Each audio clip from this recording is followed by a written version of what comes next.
Salut à tous, on vous rejoint pour cette quatrième vidéo et dernière vidéo sur l'algèbre linéaire à partir du cours du professeur Maignan. Moi c'est Sarah. Moi c'est Marie. Et on est tutrice donc, au tutorat niçois à la faculté de Nice de médecine. Donc cette quatrième vidéo c'est un gros récap sur l'algèbre linéaire, sur donc, la partie des matrices et sur l'ACP. C'est parti. Ok. Donc là, on fait un récap en fait de tout ce qu'on a dit dans les précédentes vidéos. Les petits points du cours, je les ai tous remis sur 2 ou 3 diapos pour que vous ayez tout. Vraiment, c'est l'essentiel des propriétés qu'il faut connaître pour pouvoir répondre aux questions. Donc on reprend rapidement tout ça. Donc hyper important, on l'a redit plein de fois, généralement le produit AB est différent du produit BA parce que en général, les matrices A et B ne commutent pas. Ensuite, pour que le produit de deux matrices puisse exister, il faut absolument que le nombre de lignes de la deuxième matrice, donc la matrice B, soit égal au nombre de colonnes de la première matrice A. Sarah vous a montré plein de petites méthodes avec le carré pour voir si le produit existait, donc vous pouvez voir ça dans les précédentes vidéos. Ensuite, la transposée d'une matrice, c'est lorsqu'on représente l'information de la matrice qui était en colonne, on la passe en ligne, et l'information qui était en ligne, on la passe en colonne. Les puissances d'une matrice, elles n'existent que pour des matrices carrées.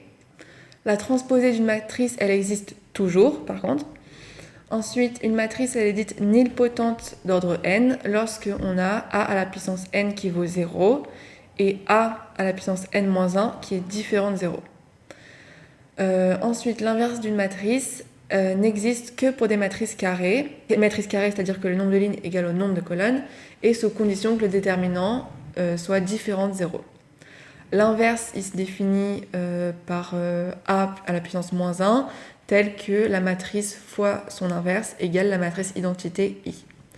Une matrice A, elle est inversible si et seulement si son déterminant est différent de 0 et qu'on peut écrire l'équation A fois son inverse égale I. Ensuite, on peut avoir un produit de matrice qui est nul, et ce, sans que l'une des matrices soit nulle. Il suffit qu'on ait une matrice qui soit très creuse, et une matrice creuse, c'est une matrice qui contient quasiment que des coefficients nuls. Ensuite, si on a AB égale BA égale I, donc que les produits commutent, alors A est une matrice inversible d'inverse B, et qu'on peut alors noter A-1. Et ça, Sarah vous l'a expliqué, c'est hyper important. Ensuite, donc ça rejoint ce qu'on a dit, une matrice peut avoir un inverse sans être inversible. Donc si vous voulez un peu plus d'explications, allez voir les vidéos d'avant. On note AB fois B-1 fois A-1, qui est égal à A fois A-1, et ce qui est égal à la matrice identité d'ordre n. Ensuite, l'inverse d'une matrice, il s'obtient si le déterminant est différent de 0, et on le note. L'inverse, on le note 1 sur déterminant fois D moins B moins C A. Ça, c'est une formule à connaître. C'est une formule à connaître, sachant que la matrice A, elle est égale à A, B, C, D. Pour toute matrice carrée, si son inverse existe, alors la matrice et son inverse commutent toujours. Propriété à savoir. Et enfin, donc ça c'est la formule pour calculer le déterminant d'une matrice 3 x 3. On vous a montré plein de calculs dans les vidéos précédentes. Pour une matrice diagonale inversible, les éléments diagonaux de l'inverse sont les inverses des éléments de la matrice A. Ça pareil, on vous l'a détaillé vachement dans les QCM dans lesquels on évoquait ça. Si vous avez des questions, allez-y, on vous mettra un petit timer pour que vous retourniez à la question qui correspond à ça. Toute puissance de A est diagonale, et A et son inverse commutent avec n'importe lequel de ces puissances. Donc ça, vraiment, allez voir la vidéo d'avant. Si A carré égale I, alors ça veut dire que A est inversible et que A égale à A-1 parce qu'on peut écrire le produit A fois A-1 égale I. P, c'est une matrice de passage de A à B si on a A fois P fois A-1 égale à B. La transposée d'une matrice inversible est toujours inversible. Une matrice A est antisymétrique si sa transposée égale à son opposé. C'est-à-dire qu'on peut noter transposée de A plus A égale à 0. Et une matrice est symétrique si sa transposée est égale à elle-même. Ok, donc ça c'est bon pour le récap de tout le calcul matriciel. C'est un gros récap. Et on passe rapidement à un petit point, l'essentiel à retenir, le principe de base de l'ACP. L'ACP, c'est une technique d'analyse multivariée. Le but des analyses factorielles en général, ça va être de résumer les informations. Et ça, on va vouloir le faire sans perdre trop d'informations. On veut une perte d'informations minimale et contrôlée. Et en fait, c'est pour ça que vous avez un cours sur tout le calcul matriciel. C'est une introduction aux analyses factorielles. Parce que ça part des matrices, en fait. L'ACP, c'est l'analyse en composantes principales. C'est une technique d'analyse factorielle et elle est utilisée pour des variables quantitatives. Il y en a une autre qui est utilisée pour des variables qualitatives, mais dans ce cours, le prof ne parle que de l'ACP, donc ça sera des variables quantitatives. L'intérêt de l'ACP, ça va être d'extraire le maximum d'informations, toujours en ayant une perte d'informations minimale et contrôlée, et on va vouloir mettre en évidence des relations entre les variables, c'est-à-dire qu'on veut explorer les liaisons entre les variables et voir les ressemblances entre les individus. Donc on parle d'individus statistiques, pas forcément des personnes, ça dépend. Donc le résultat, ce qu'on va vouloir faire, c'est visualiser les individus, voir la distance qu'il y a entre eux, et visualiser les variables, et voir si elles sont corrélées entre elles.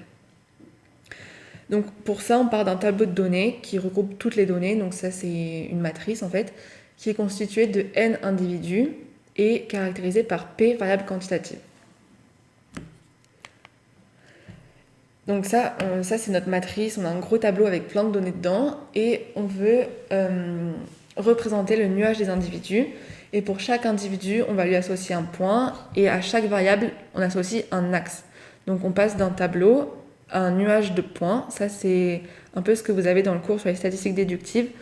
Sur la partie sur la corrélation entre les variables, vous voyez qu'au début on a des nuages de points. C'est pas très pratique et on va représenter tout ça avec des axes. Les axes, c'est les variables quantitatives, du coup, là. Et voilà, on ressent tout ça sous forme d'axes pour avoir des droites. Sauf que si on a plus de 3 axes, on se rend compte que ça devient difficile à visualiser. Et c'est là que rentre en jeu l'ACP. On cherche à définir K nouvelles variables, combinaison linéaire des P variables initiales. Donc ça, c'est un peu barbare, mais en gros, on veut toujours perdre le moins d'informations possible et résumer toutes ces informations-là sous forme d'axes. On veut que le nuage projeté ait une inertie, ou aussi appelée dispersion, maximale. Et ça se base sur des notions de distance et de projection orthogonale. Peu importe, c'est pas le plus important. Les variables, elles sont appelées les composantes principales. Les axes qu'elles déterminent, c'est les axes principaux. Et les formes linéaires associées, ça va être des facteurs principaux. Dans le cours, le prof fait pas trop la différence entre axe et facteur. Enfin, il appelle ça la même chose. Pour lui, les axes principaux, c'est pareil que facteur. Et c'est ce qui permet de résumer l'ACP. Donc l'inertie, c'est ce qui va mesurer la dispersion totale du nuage de points. Il y a une formule, mais ça, c'est pas du tout à votre programme. Et elle est égale à la somme des variances des variables étudiées. C'est juste pour dire que on a un modèle, l'inertie, qui mesure en fait si le nuage est totalement dispersé, les points sont totalement dispersés dans le nuage, ou s'ils sont plutôt regroupés.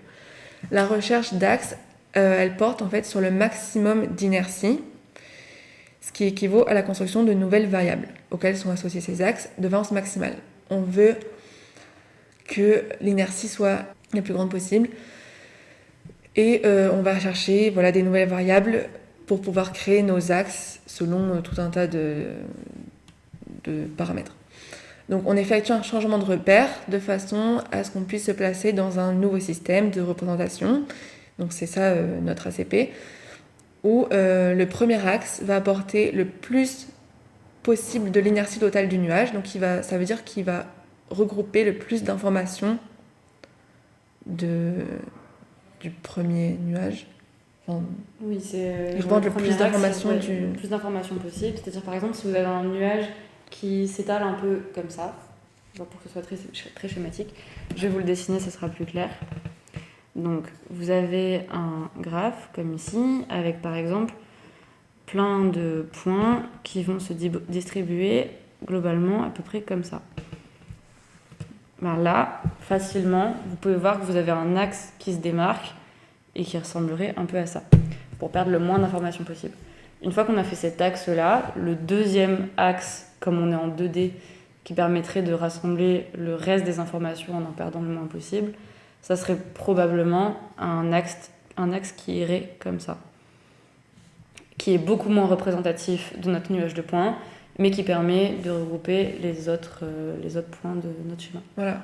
Donc le premier axe, il regroupe le plus d'informations. Et donc on me dit aussi qu'il apporte le plus possible de l'inertie totale du nuage. Par contre, le deuxième, donc qu'elle a tracé en rose, il apporte le plus possible de l'inertie non prise en compte par le premier axe. Parce que vous voyez que le premier axe ne prenait pas du tout en compte ce que prend en compte le deuxième axe. Et ainsi de suite, on rajoute des axes.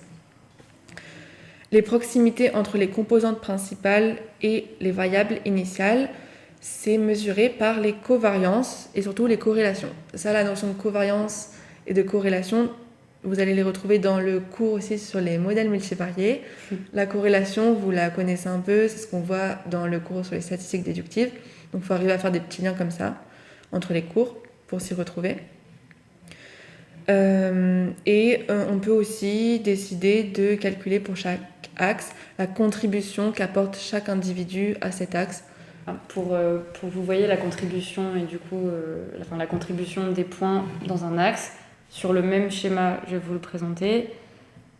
Vous avez par exemple un individu qui va se retrouver ici et un individu qui va se retrouver là. Par exemple, ici, vous voyez que l'individu en rouge, donc que l'individu là, globalement, il contribue plus à la formation de l'axe factoriel que celui-là. Voilà. En fait, on ne veut pas avoir un individu qui a une contribution excessive. Par exemple, le point bleu, il est vraiment très loin de l'axe et il déformerait trop l'axe. Donc on dit que c'est un facteur d'instabilité et qu'on aimerait plutôt éliminer ces individus-là dont la contribution est trop importante. Par exemple, toujours sur notre schéma, si au lieu d'avoir un point bleu ici, on en avait quelques-uns qui se rajoutaient à tout notre petit nuage de points comme ça, et ben on voit que notre axe factoriel, au lieu d'être comme ça, il se déformerait pour devenir, par exemple, un peu plus comme ça, pour passer par notre nuage de points bleus qui déforme du coup notre axe. Voilà.